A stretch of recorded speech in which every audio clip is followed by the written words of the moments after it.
ማለት ሁሌ ውርደት ይመስላችኋል? ባዶ ሆኖ መገኘት ሁሌ ማጣት ይመስላችኋል? ክርስቲያኖች በፍጹም አይደለም። እግዚአብሔር ዝቅ ሲያረግ ለተለየ ነገር እያለማመደ ነው። እግዚአብሔር ዝቅ ሲያረግ ከፍ ላለው ዓላማ ከእንዲሁ እያዘጋጀ ነው።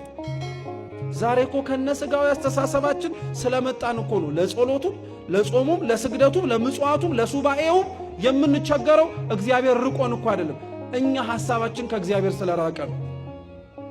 አስተዋይ መሆን አለብን ክርስቲያኖች። ወንጌል እኮ ምን ይለናል? እንደ ርግብ የዋሆች እንደ እባብም ምኖች ሁኑ ይላል።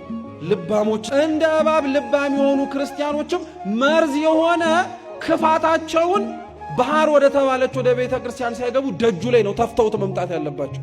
አሁን እኮ ከነመርዛችን እየገባን እኮ ነው እየሞትን ያለው። ሕይወት የሚሰጠው ቤት እየገባ ሰው ሞቶ እንዴት ይወጣል? ከነመርዙ ካልገባ በቃ።